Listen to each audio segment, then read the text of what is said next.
Hey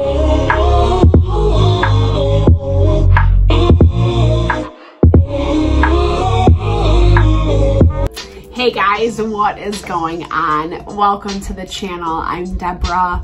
This is Purusha Intuitive, and we are looking at holistic wellness today.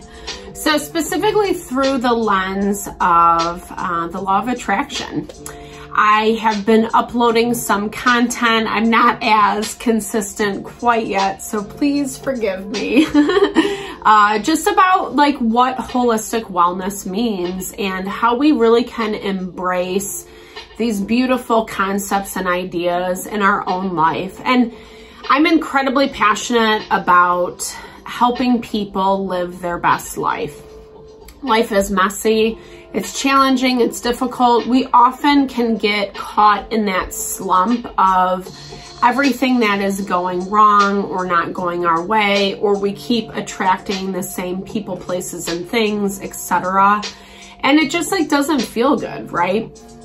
So obviously within, I don't know, maybe the past 10 years or so, there has been this resurgence of the law of attraction, esoteric thought, etc. Tarot, divination, astrology has become incredibly popular again, and rightfully so. They're pretty amazing forms of connecting with the energetic world. And what I mean by energetic world, it's a different layer from the physical reality. That's how I look at it. Quantum physics has proved that, you know, life is found in layers, right? There is this value of, the physical, my physiology, my body, that rock, that table, that chair, whatever. There's the practical, but then we also see it, you know, unfolding back into the our particles, the subatomic particles, the finer realities of nature, of, you know, this world, this life that we exist in. It's actually super dope because quantum physics has also proven intuition. That I probably won't explain it as eloquently as a physicist, so maybe in the future we can plan to have a physicist on. But you know, just this value that like energy actually gets frozen in a state where it's not moving as rapidly as what you would find in its natural state. And therefore, that's why intuition kind of plays that role of like, because the particle, the vibration that rules that is slower in the practical world. We think of earth energy, we think of pentacles when it comes to the tarot, etc. Life becomes a lot slower. That's why our intuition can actually pick up, sense things that are going to happen weeks, months down the road, which can be a little annoying, right? Like it's annoying when you're like, I know it's going to happen that way. And then it does eventually, but it just takes forever and ever to get to that space, right? But I think it's also why I'm talking about this is it's the value of what it actually means to live intentionally. I love the law of attraction. I love that concept of, you know, what we're emanating, what we're putting out there, that's the life that we're attracting.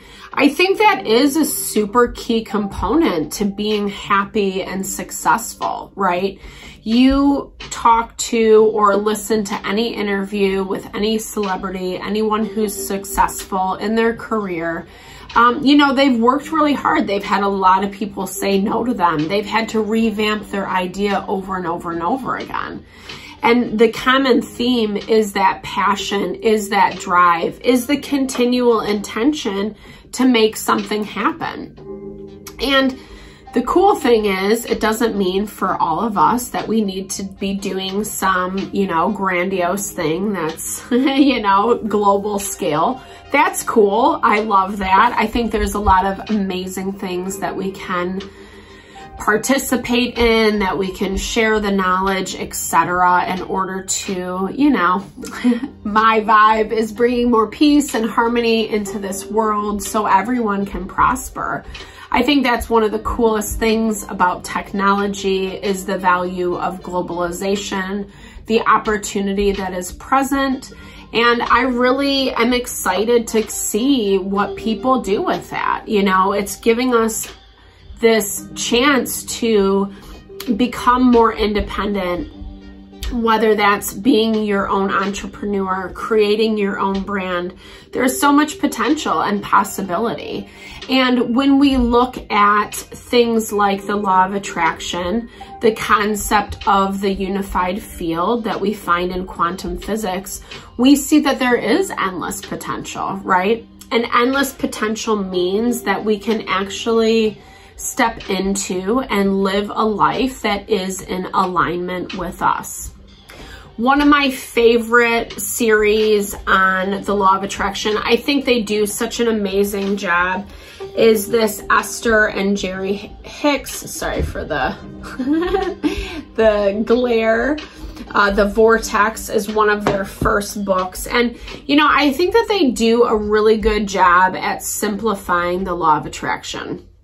It really is about perspective and how we are looking at situations, people, places, and things. So like I mentioned earlier, this has been something that's been on my mind a lot lately. I've been in a lot of transformation in my own life. So much has gotten uprooted, pretty much every facet of my life, you name it. It's been like messed with in some way. So it's really kind of forced me to take a step back, look and see, you know, what are the patterns? What is coming up for me? Why is this happening? Why am I attracting this person or whatever, right? And what I love, I just wanted to read this quote out of this book, The Vortex. What I love is they start off by saying, your life is supposed to feel good to you. Do you know that? Like, life is supposed to be enjoyed. Yes. I think society has these certain rules and regulations. If you follow this equation, you'll be happy. But I do think that happiness is a deeper level of honor and respect and sacrament for who we are as individuals.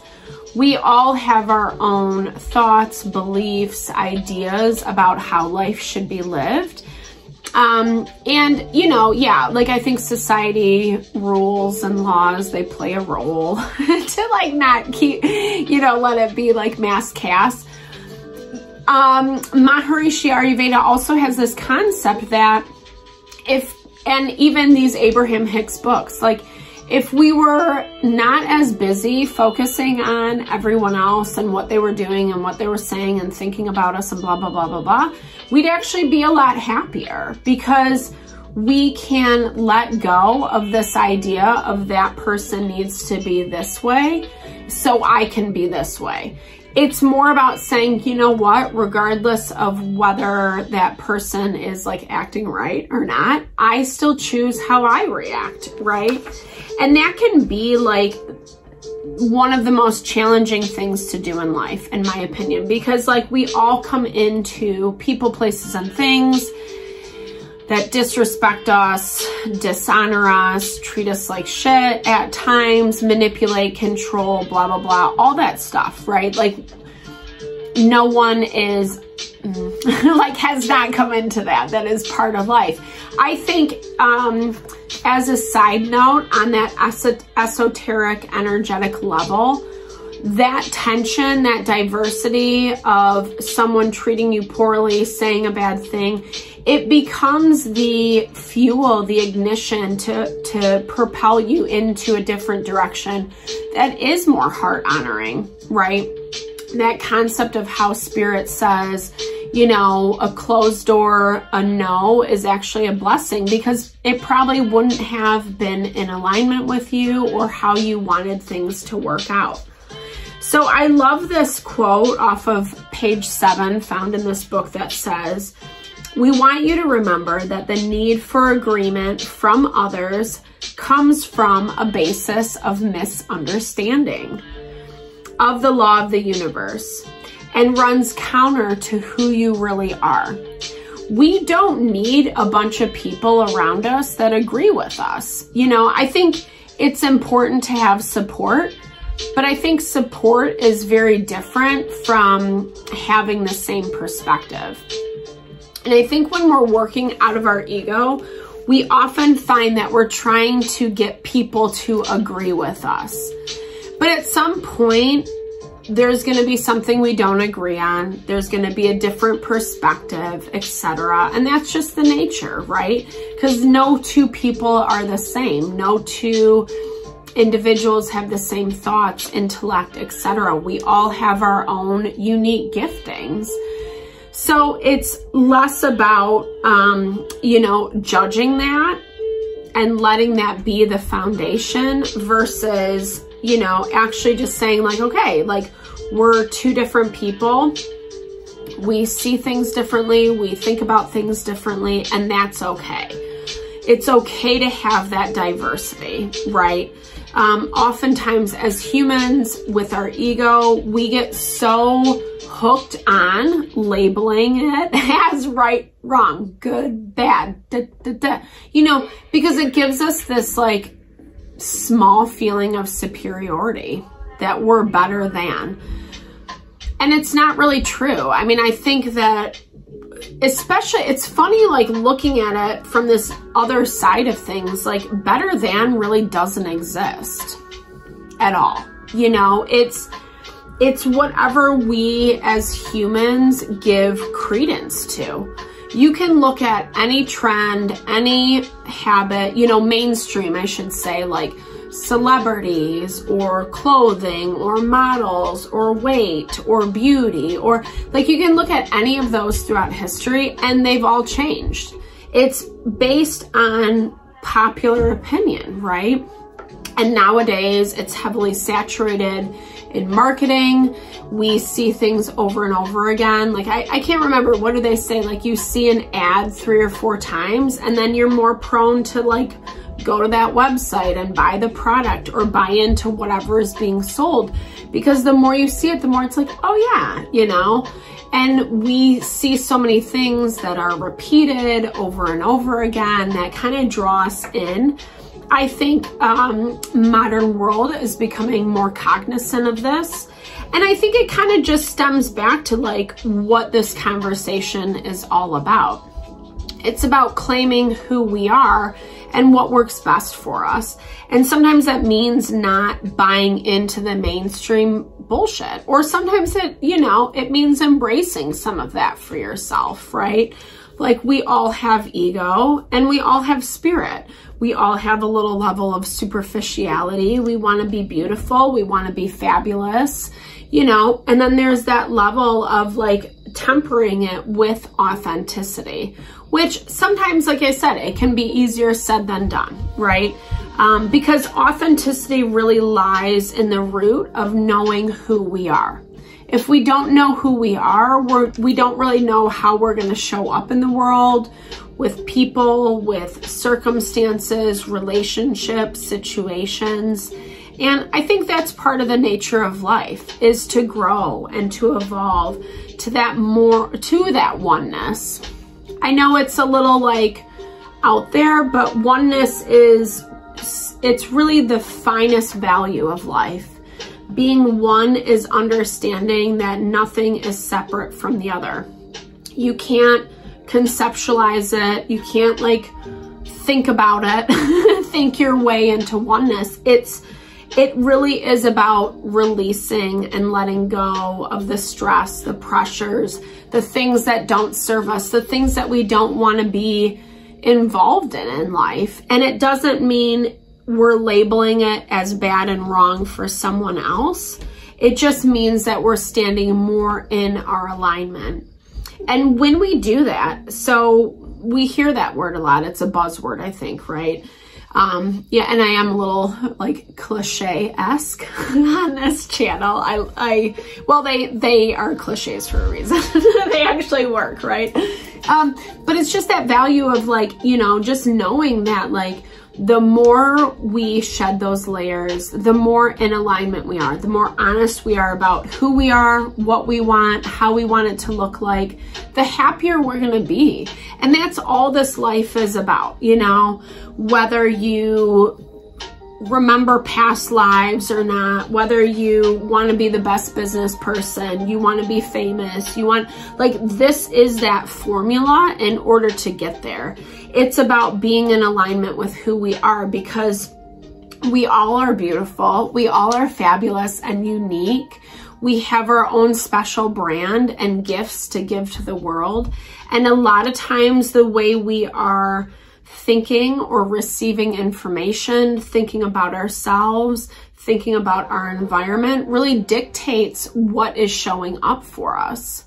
So imagine a world where like everyone could really just tap into like, hey, this is what I connect with. This is what I want to be. This is how I want to give back, or what I want people to know about me.